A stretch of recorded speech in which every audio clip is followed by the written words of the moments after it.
తాజా వార్తలను అందించే ప్రెస్ న్యూస్ కి స్వాగతం.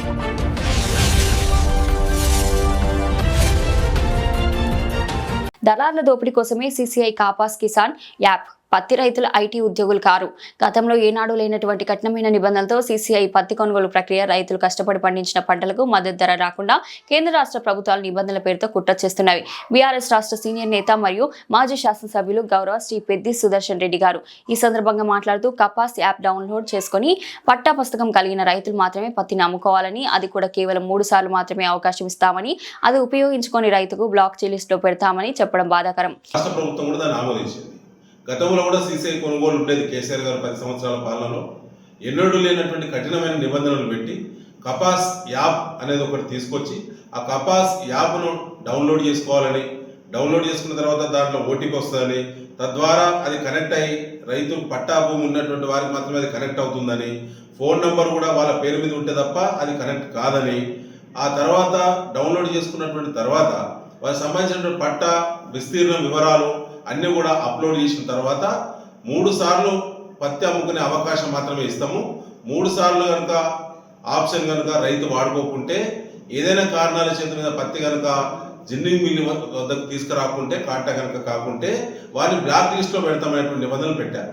ఇవన్నీ కూడా మద్దతు ధర నుంచి కేంద్ర రాష్ట్ర ప్రభుత్వాలు ఒకటై, ఆడ బీజేపీ కాంగ్రెస్ ప్రభుత్వాలు ఒకటై మద్దతు ధర నుంచి తప్పుకునేటువంటి కుట్ర చేస్తున్నాయి. ఆనాడు ప్రజల రైతుల యొక్క తిరుగుబాటు ద్వారా కేంద్ర ప్రభుత్వం తెచ్చినటువంటి నల్ల చట్టాలను డైరెక్ట్ కాకుండా ఇండైరెక్ట్ గా మళ్ళీ అమలు చేసేటువంటి కుట్ర చేస్తూ ఉన్నాయి.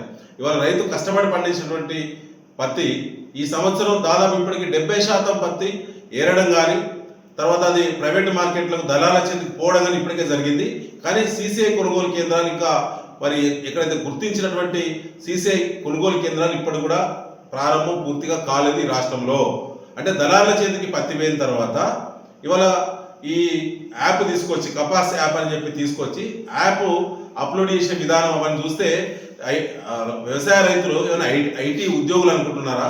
ఈ రాష్ట్రాన్ని నడిపేటువంటి ముఖ్యమంత్రి గారు, కేంద్రాన్ని నడిపేటువంటి ప్రధానమంత్రి గారు ఇది కావాలని రైతులను వాళ్ళకి అవేర్నెస్ సరిపడా లేదని ఈ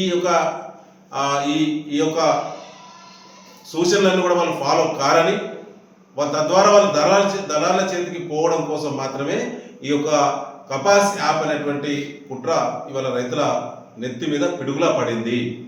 ఇప్పటికీ యూరియా సరిపోక కాటన్ దిగుబడి తగ్గింది, మొక్కజొన్న తగ్గింది, ప్యాడీ తగ్గుతున్నది. కాబట్టి యూరియా ఎఫెక్ట్ వల్ల ఇలా కేంద్ర రాష్ట్ర ప్రభుత్వాలు దాన్ని బాధ్యత వహించాల్సిన అవసరం ఉన్నది. రాష్ట్రాన్ని నడిపేటువంటి ముఖ్యమంత్రి రేవంత్ రెడ్డి ప్రభుత్వం దీనికి సంపూర్ణ బాధ్యత వహించాలి. అకాల వర్షాలు, కంటిన్యూస్ వర్షాల వల్ల కూడా ఈ సంవత్సరం రాష్ట్రంలో మొత్తం అన్ని పంటల దిగుబడి 50% తగ్గిపోయింది. కాబట్టి ప్రతి రైతుకు నష్టపరిహారం చెల్లించాలి ఇన్పుట్ సబ్సిడీ రూపంలో. దాని నుంచి తప్పించుకునేటువంటి ప్రయత్నం చేస్తూ ఉన్నారు.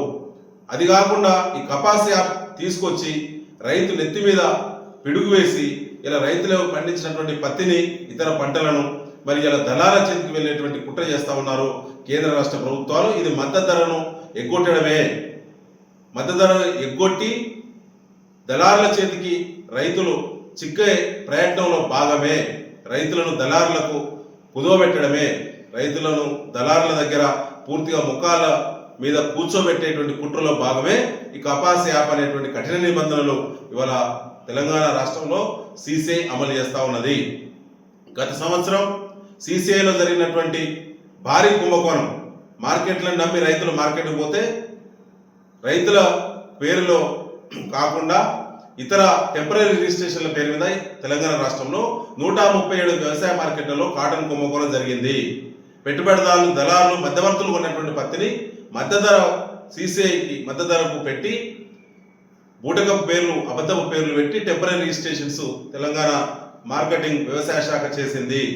దాంట్లో 3,000 కోట్ల కుంభకోణం జరిగినా ఇప్పటివరకు దాని మీద కేవలం మార్కెట్ కార్యదర్శులను నెల రోజుల పాటు సస్పెండ్ చేసిన 134 మందిని తర్వాత తీసుకున్నారు తప్ప రికవరీ ఏది? రైతులకు ఏ రైతు ఎంతైతే దళారులను నమ్మి మోసపోయిందో ఆ డబ్బంతా ఎక్కడికి పోయింది? ఇదంతా కాంగ్రెస్ పార్టీ, ముఖ్యమంత్రి రేవంత్ రెడ్డి వారి మంత్రివర్గం యొక్క జేబులకు వెళ్ళింది. ఈ రకమైనటువంటి దోపిడీ అరికట్టేటువంటి ప్రయత్నంలో కపాస్ యాప్ అనేటువంటిది తీసుకొచ్చి ఇలా కపాస్ యాప్ ద్వారా గతంలో జరిగిన దోపిడీ కంటే కపాస్ యాప్ ద్వారా రైతులు విసిగెత్తే ప్రమాదం ఉన్నది. నేరుగా రైతులు వ్యవసాయ మార్కెట్కు పోతే ఎంఎస్పికి కొనుగోలు చేసేటువంటి సిసిఐ కేంద్రాలు మాత్రమే కావాలి.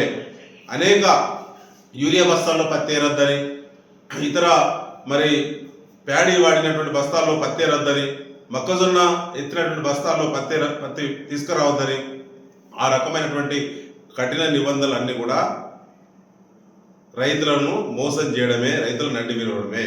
దీన్ని తీవ్రంగా బీఆర్ఎస్ పార్టీ ఖండిస్తాం.